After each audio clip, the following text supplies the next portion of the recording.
But Interesting. it's helpful to know how many people are walking in. This technology also tells us that anybody 4'2" or shorter are kids. So Right. it actually counts kids and adults coming in the entry. So Interesting. from that, I know how many guests are coming in, how many kids are guests. Mhm. I can analyze bar revenue per adult, total food and Mm. beverage spend, game room spend, bowling, of course. And when you have multiple locations, you can put them side by side and say, how is this center?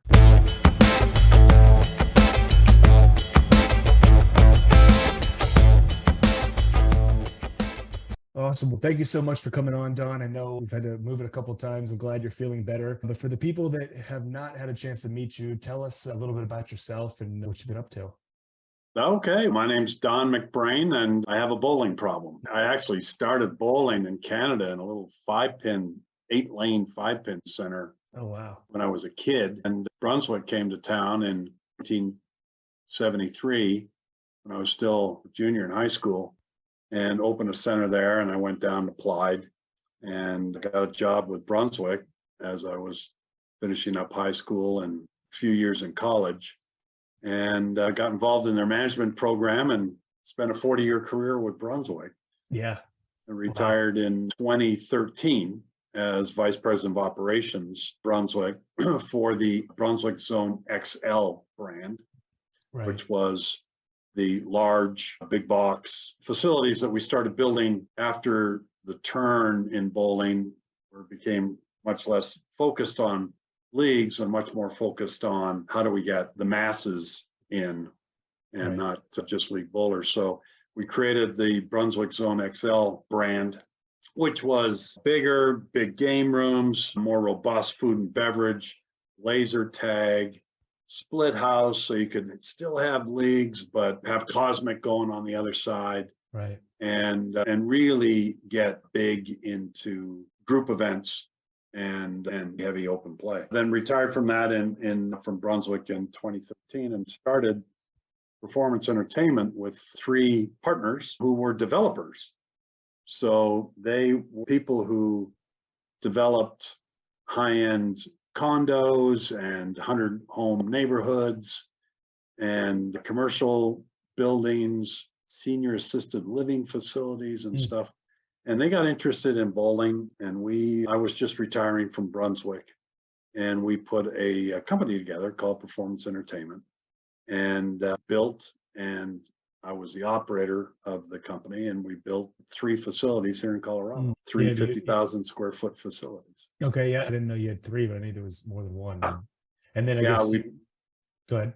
no, I was just going to say we had one in Colorado Springs, one up in the Loveland, Fort Collins area, and Mm. third one that we built was on the north side of Denver in Thornton. Okay. And Yeah, then you sold those to the main event, you said, right? we did. My partners, as I say, were all developers. This was really they're slightly older than me, not a lot older, but this was really their last sort of realm of business. And as a developer, you buy some land, you build the concept, and you sell it and go on Hmm. to the next project. Buy, build, sell, go on to the next buy, build, sell. This one was different. This is buy land, build the facility, and operate. Right. Hold. And so they weren't really operators. So they're not necessarily, we never went into this with the legacy of we'll pass it on to our kids or Sure. anything like that. It was a true development type business mentality that we went in on this with.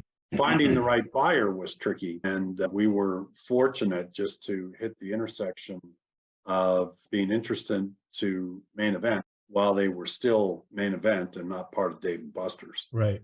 And so we were able to negotiate and finalize a sale in March of 2023, where they purchased all the assets. And then I stayed on for a year to sort of assist in the transition and help them understand some of the things that we do in business that maybe they weren't doing, and help them organically with their 50 other operations Sure. to pick up some tricks and tips on operating. So Yeah. And they don't do a lot of independent acquisitions, right? They usually build from scratch. So this They was a little do. bit different. We were their only acquisition that they've Oh, ever wow. done. And probably because our buildings were built from the ground up Yeah. and very suited to be able to take the summit sign off, put the main Right. event sign on. And because we all had bowling, large game rooms, and really full commercial kitchens Yeah. and lots of dining space. So I think that's what made it like a fairly easy acquisition for them. Right. And we Perfect owned our timing. real estate, so it was a marriage with their REIT organizations as well. Yeah. Yeah. Okay. So you sold both of them. Yep. I'd like to take a second to go a little bit back to Brunswick, like you were saying. You Sure. said you're over the XL division. When is that something that developed? Because obviously it's been a long-standing transition from the more league house focused centers to some still there, but other ones doing the FEC style. When was that transition, and how long did you ride that, and up to how many locations was the XL? Yeah, so about it was 2001 that we really decided that's the way that we're going to move down the road. We weren't going to build any more traditional bowling centers. I can't remember the last time. It was probably in the early 90s. Was the last traditional sort of 40 lane, Yeah. 36,000 square foot facility that we built. And we studied it, and we opened Reds in Edmonton, Alberta, Canada, which was huge, sort of Disney-esque FEC. Yeah. But then it's like in a destination area. What can we do to get into the traditional markets in the United States? And so the first one that we built was from the ground up. The first one that we built was right here in Colorado in my backyard at Lone Tree. And it was a 65,000 square foot building, 48 lanes, 32 split, 16. Yeah. Big game room, huge bar, big kitchen, laser tag, sales offices, lots of circulation space and all that kind of stuff. So that one was 2004. Okay. And then between 2004 and 2012, we built, I think, a total of 14 in that time space. Yeah. And so it was, it was sort of a little bit of breaking ground for the industry for this traditional behemoth retail bowling company to step into the FEC world. Right. Definitely a different space. Yeah. And we did things that we still had leagues. We didn't have leagues on Friday, Saturday, Sunday. So we kept leagues Monday to Thursday. I remember being in a sales office for Lone Tree. We had a offsite sales office, and a fellow came in wanting to get information about bowling on a Friday night. I happened to be in the office, and our GM explained, we don't have any Friday night leagues. And the guy said, well, how are you ever going to be in the bowling business if you don't have Friday night and Saturday night leagues? And so anyways, we got Thursday night, if you're interested in that, and then the conversation went on and said, by the way, this is a non-smoking facility. So this is 2004, Colorado was still a little bit Wild West. Nobody was going non-smoking. Yeah. And the guy said, oh yeah, you guys are dead. There's no way it's going to happen. No smoking and no weekend leagues. Yeah. How are you ever going to do it? So it was really a mindset change for a lot of people. But we're focused in on 2% of the community that does smoke and neglecting the 98% of league bowlers and people that want to come into the facility but won't because of smoking or it's always reserved for leagues or whatever. Exactly. Yeah. So just turned out to be pretty good. Exactly. Opening up your customer base. Is that just a trend that you guys identified early on, or you just saw things move in that direction? Or, because that's a big investment, what's something that kind of made you guys say, all right, this is kind of where we see things going? And obviously you're right. Yeah, I think it was just that. It was certainly the decline in league. I mean, I've been operating since the 70s. So it was a time where the only time you could get into the men's industrial commercial league is if somebody passed away. Right. And you sort of you were an heir apparent to that team on the league. Yeah. And then got to the point where if you were asking people to sign up for a 16-week league commitment, they looked at you like you had two heads. So the whole industry was certainly changing that way. And it became so apparent that there was opportunity in this whole world of people that would come to us twice a year instead of 35 times a year. Right. And that they would spend more and that they would tend to have a better time even. I mean, I'm a league bowler. I put my kids through college because of my ability to market and develop league bowling. Right. But still in all, it's a huge dynamic change too. People who are Right. coming in for a 3-hour visit, totally just wanting to be with their friends or their family, totally just wanting to blow off steam, forget about life for a while, Yeah. versus the competitive league bowlers. It's Right. quite a difference. Yeah. Two different things. There's no right or wrong. It's just a matter of what you're optimizing Yeah, for. exactly. Yeah. Yeah, it's fun to see that. And it is fun to be able to provide families with fun or something, a place to go. It is. Yeah. So let's move over a little bit into kind of, maybe not today, but what was working for you, some of the things maybe you taught, at least that you can speak about, taught to the main event, or some of the things that made your centers so successful. Is there anything you could share with proprietors on what made that work so well and being able to make that exit? Yeah, I think there's a couple of things. I mean, I looked at the business from sort of two perspectives. One is sort of the art of the business, meaning how do guests feel when they come in? What do they feel when they're there? What do they feel when they leave? What are their interactions like with the team members and the team members themselves? How do they feel about working there, and how do you capture their hearts? It's all on the sort of the business, all the impressions that you make on people. And then there's the science side of the business, which I kind of like too, which is all about analyzing the P&L and analyzing sort of the business trends, and how do I get more business in a day part that I need more Right. business, and how do I make the peak times a little bit more efficient, and how can I get my supply costs from 3% to 2.5%? Yeah. Those kind of things on the science side are equally intriguing to me. So I like approaching the business from those two aspects. Yeah, I like that. But probably the single biggest thing that made a difference, I spent some time handling the marketing for Brunswick retail centers when we had 135 locations or something. Yeah. And I started our customer database so that each location was gathering database. And we actually started off sort of this was before email marketing was popular, but we'd send out monthly postcards. Okay. Part of the biggest issue with our business is we've got to stay top of mind. Yeah. With people who are thinking on Monday or Thursday or even Friday night, hey, what are we going to do this week? Exactly. And so eventually I was sending out like 750,000 postcards every month. Wow. A month. A month. Wow. We had 135 locations. Okay. Yeah. And so each location had maybe 3,000 or 4,000 or 5,000 people in their database. And we sent out a themed postcard for every month. Like February was Valentine's theme. And it was all about, we had all these variables. I gave the general managers and the operations, do you want to do this package or this package? What do you want to market? Yeah. And so we had variables. And then I had the center address, the guest address, and did this whole massive mail merge and got them all out on the 28th of the month before. Wow. And they made it on the fridge, or they stayed on the toaster or wherever they hang out, and just created top of mind. That created 5% lift in the number of games that we sold. Yeah. That campaign, because it helped to keep us top of mind.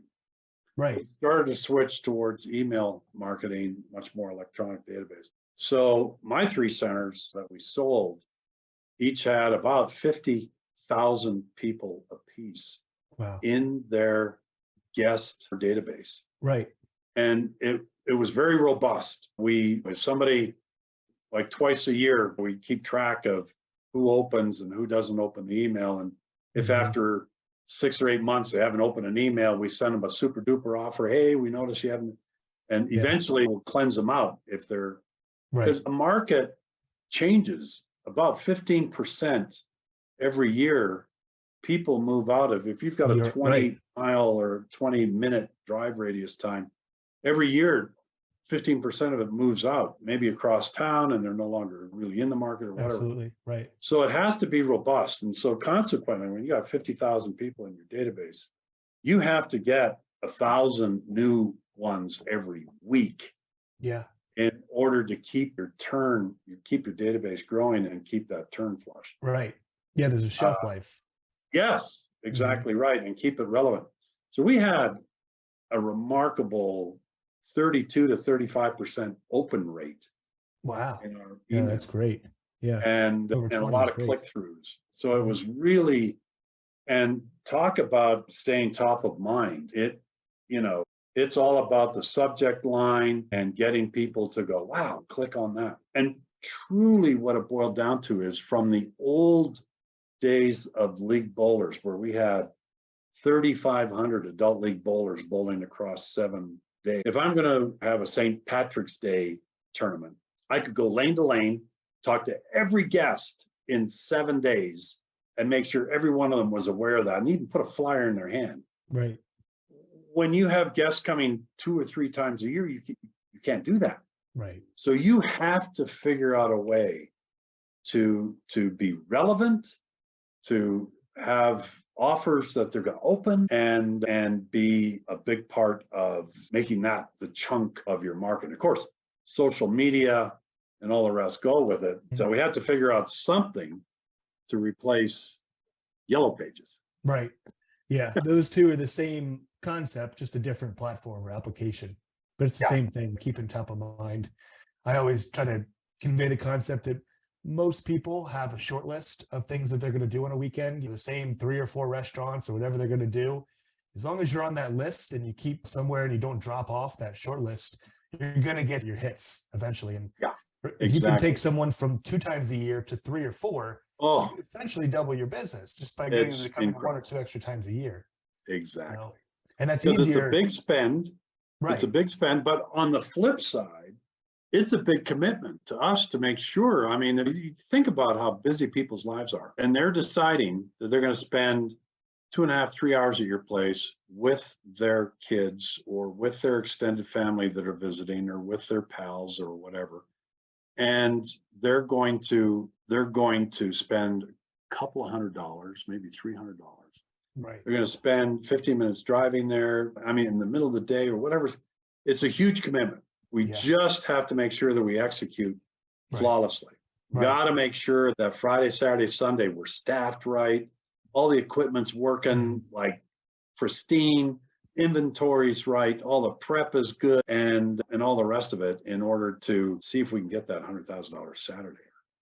Whatever the goal is, to stretch it. I mean, I've always thought there is a way to analyze a Saturday, even if a place is a busy Saturday, they're doing a $40,000 Saturday, whatever it may be. There's a way to get it to 45. Right. There's a way to take your busiest day and make it better through proper staffing, proper preparation, making sure everything's working right, figure out how to make the turn faster and easier, all that kind of stuff. That's a little bit more the science of the business, is adding ways to, I mean, effectively get a whole nother 3 hours in the day. How can you figure out how to do that? Right. Yeah. Or increase their spend or whatever it is while they're there. Yeah. Over time, talking to different proprietors, I've kind of come to the conclusion there's really only 3 ways you can increase the business. You can increase your average ticket, the visit frequency, how many times they get you, and then just new customers coming through the door. So any combination of those that's basically your 3 options. You're exactly right. Agree with that. Yeah. Toby, is there anything maybe on the science side that you've seen work well, whether it's engineering a nice wait list where they're doing activities during that, or what have you done some of the science things to increase maybe that average ticket or get more out of those precious visits that people make? I've always been a proponent of embracing technology. So we try to stay on the leading edge of a lot of that. And we're big on people being able to book online. Yeah. In the meat of the season, we're sort of on the northern side of the country in Colorado. So we really do have some seasonality. Sure. But in the November, December, January, February, March part of the season, booked business is 35% of our open. Okay. And it's big. We only book at rack rate. We add a convenience fee. One thing that's come out of the pandemic is having food delivered to the house, making sure that life is simple, and all the conveniences that we've sort of figured out through the pandemic, I think are things that are going to keep with legs. It's going to be the last thing to drop off. If we do hit a recession, convenience fees and booking things and stuff like that might be one of the last things to drop. Sure. But that was really big. And then we added on a lot of things, like if they're booking for 5 people and they put their names in, we just assume they're going to need 5 pair of rental shoes. So we just add that in. And then they can add on game cards, they can add on laser tag, and they can bundle all that in and click and buy it and reserve it for 7 days, 10 days, 2 days out. And then when they come in, and all that is already paid, the food and beverage spend goes up. Right. Because it's like that spend for activities is already already done behind it. And then they leave having spent another 175 in food and beverage, feeling like, wow, that was 3 hours. That was a lot of fun.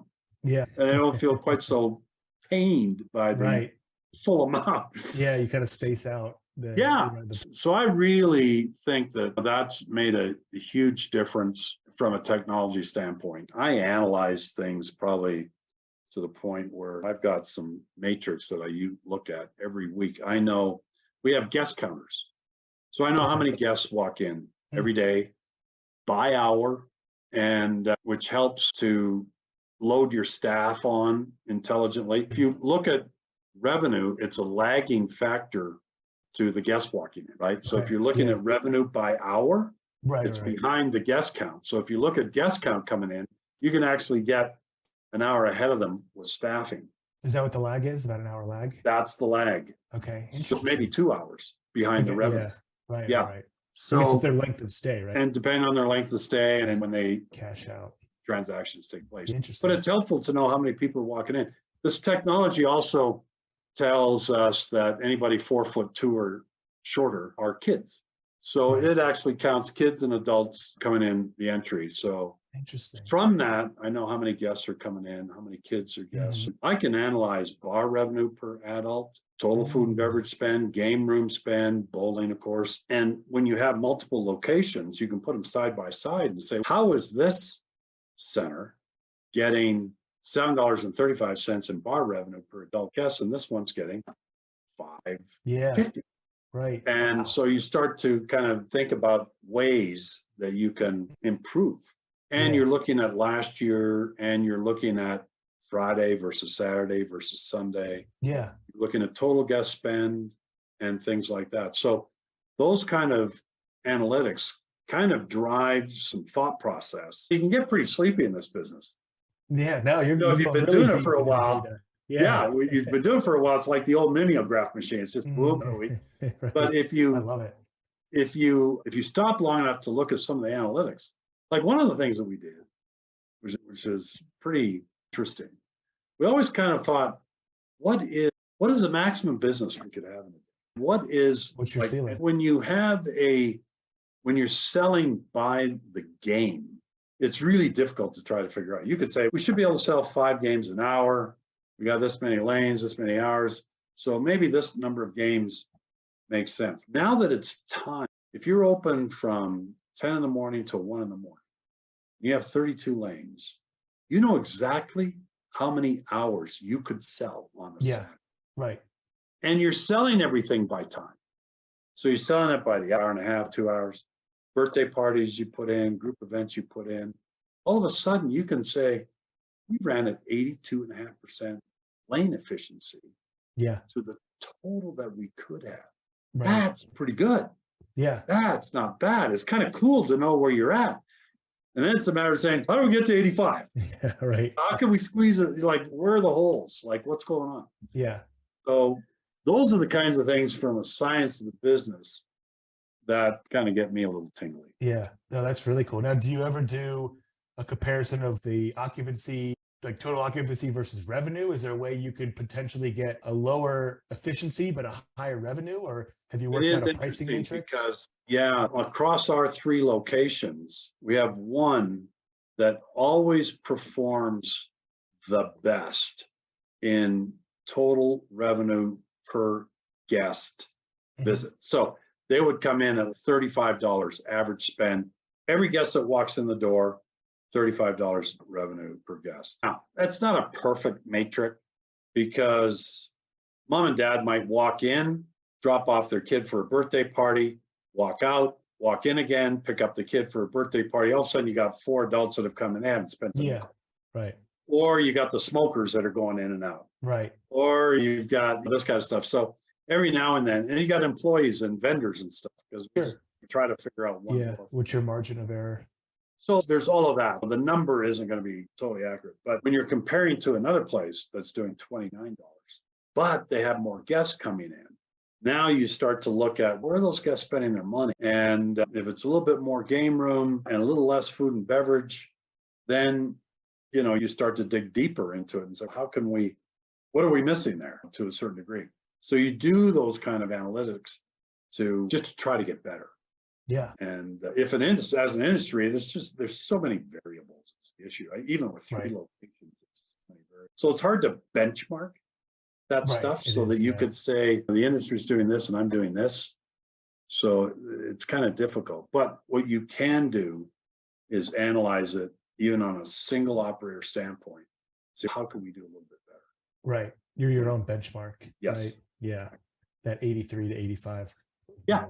Exactly. I like that. What do you use? Is that through, are you like a Brunswick sync guy, or what do you guys use for those analytics? Yeah, we have sync in all 3 of our locations, but that's just a standalone people counter. We actually installed it as a test in one location about 6 months before the pandemic. And then the other 2 locations, we installed it because we got the county to pay for it in those locations during the pandemic. So it could help us managing number of guests walking in. Occupancy, so that was pretty cool. That was pretty cool, but it's not expensive. And there's plenty of them that are out there. And then you just get a dashboard and you see all this stuff. You can grab it all and put it into your weekly analytics, and it'll just, you know, set up the formulas. I mean, my weekly report, I don't know, probably 300 rows of data. Really? My weekly report. Wow. What do you have, Google a Data Studio, or what are you using for something for that? No, it's like a good old fashioned Excel. Oh, it is. Yeah, it's pretty wild. There's a bunch of stuff that we dump into it, but each day we actually enter in how many hours of bowling we sold, how many lines of league bowling, what our total revenue, total bowling was, total shoe round. It's entered in all the way down. Okay. And then payroll analytics, hours. I'm big on understanding where our productivity is. I love having a kitchen manager tell me, wow, we were scheduled for $85 an hour in food revenue per line cook hour. We came in at 92. When you got a kitchen manager that can tell you what their stats are on productivity, scheduled versus actual, it's like, all right, we're making some headway. Right. Yeah, you're all moving in the same direction. Yeah. That's really cool. So you do all that from a spreadsheet. Wow. That's impressive. Yeah. Yeah. That's really cool. The guy that embraces technology, I'm sure there's a better way to do it, but like they said, the Google Data Studio is just a way to visualize the spreadsheet, but you know, it's working for you. Why change it? Yeah. That's very cool. Anything else on the art side? I know we're getting towards the top of the hour, so I want to respect your time, but anything else on the art side you would recommend or share? You know, I think from the art side, the biggest thing facing people today is not only employee turnover, but manager turnover. Yeah. And from an art standpoint, it's probably the first tactic to handling turnover is stop digging the hole. Work on ways to stop the turnover to start with. And that's all about capturing hearts. One of the issues is we tell people that apply for us for part-time work, want 20 hours a week or something like that. We say, okay, look, you got to give me Saturday. That's everybody works Saturday. And then you either have to give me Friday or Sunday, and then give me 4 hours on a weekday or something like that. Time work. Then we end up calling them in on their day off. We end up saying, hey, instead of 6, can you give me 8 hours on Friday? Instead of 8, can you give me 12 on Saturday? We're burning out part-time employees that really just want a part-time. And so we're not a match for them anymore.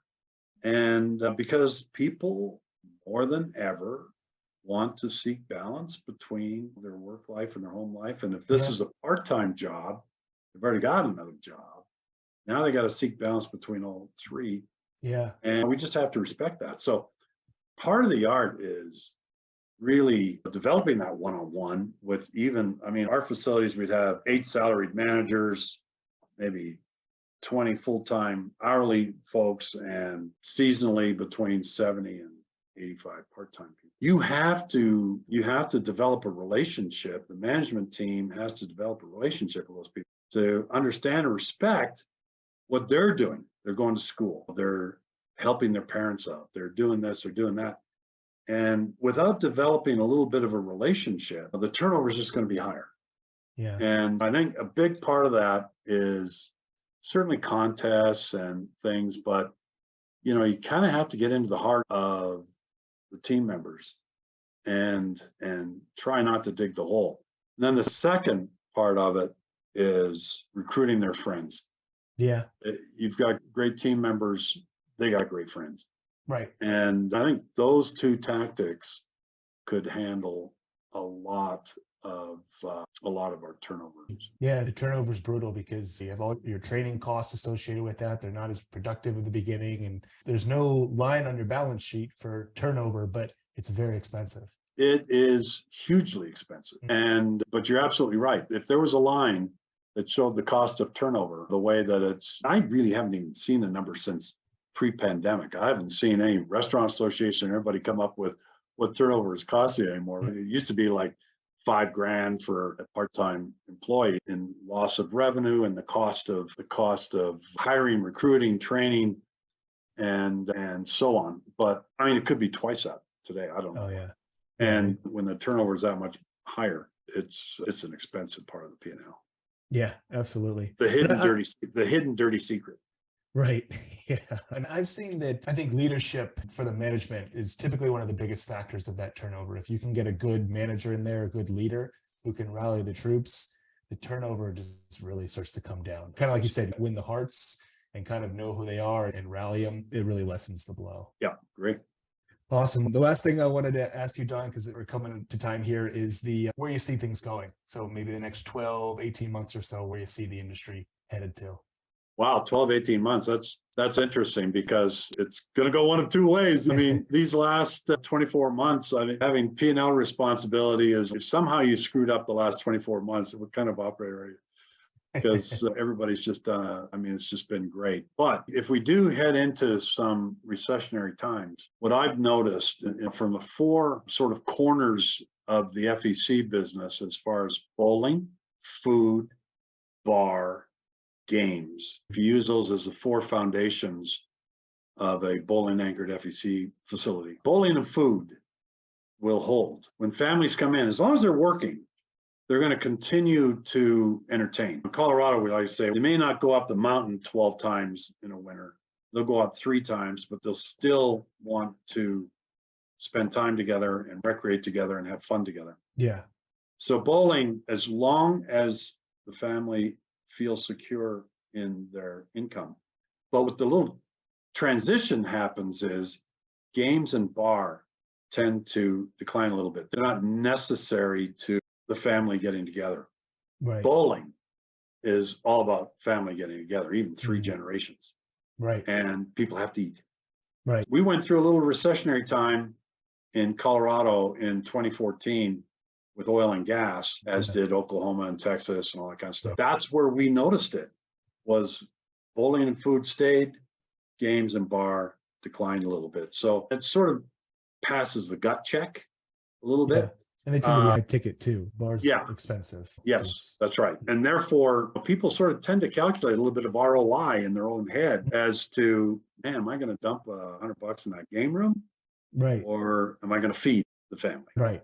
Yeah. So at any rate, since I've been in the business since 1973, been through a few rocky roads from an economy standpoint. Yeah. Any advice for proprietors? It's always a matter of, for the beauty about our business is that we can manage cost to the labor. So cost of goods, labor, or to the revenue.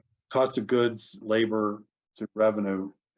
Between those two, you're talking about 35, 40% of your outgo. A lot of that is manageable, but it's always going to be a matter of making sure you got something relevant for everybody. I mean, on the weekend, we just want to get top price. If I can get $55 an hour for bowling. We're going to get $55 an hour for bowling. Right. Weekdays between 3 and 6, we have a happy hour. We sold it for $6 an hour. Wow. So bowling is $6 an hour during happy hour, 55 at prime time. So it's be relevant. Yeah. So, what my favorite complaint is, I had to wait 2 hours and you're so high priced. It's like, well, which one of those two do you want me to fix? Yeah, take your pick, right? But when you can offer something like $6 an hour, it's at least you got something for everybody. Right. And it's, I think during recessionary times, that's really important is, yeah. Yeah, I like that. And I like the analogy that your buddy Tom had about the airlines and the hotels. Same premise of when the demand is high, you increase price. When demand's low, then you discount. Makes a lot of intuitive sense because when an hour goes by and the lane is empty, that is an hour you never get back. Right, exactly. You can't get it back. Inventory spoilage. Yeah, awesome. We kind of went to the same school of hard knocks. Yeah, right. Exactly. Yeah, both did some time at Brunswick. Yeah. Awesome. Like I said, I want to be respectful for your time, Don. This has been an awesome conversation. I'm sure we could go on for another hour easily on the art and science of running a center. Yeah. Maybe we'll do it again sometime. But anything, if people are curious about, getting any help on this, is there any spot you would send them to reach out or get in touch with you? Of course, I'm a huge BPAA fan. Probably should have had a BPAA shirt on. And a big proponent of their education. Yes. Both online and in person, and their whole marketing suite and Strike 10 Entertainment. It is when I left Brunswick and became an independent operator, that's when I really became a huge fan of BPAA because it was for the education and marketing. I mean, certainly the cost savings through smart buys. Right. Totally amazing. But there's always somebody at the BPAA that knows how to get a hold of me. And so if anybody would like to, I mean, that'd be an easy way. Awesome. Yeah, that's a great, I'm glad to give them a plug because they really are genuine and they do everything they can to help the proprietor. Yeah. Awesome. This has been a lot of fun, Don. I appreciate you taking the time to come on. We'll do it again sometime. Yes, Forrest, it was a pleasure to be with you. And I wish you and BAM a really great success. Yeah, thank you very much. We appreciate that. Of course. All right. I'll talk to you next time. Take care.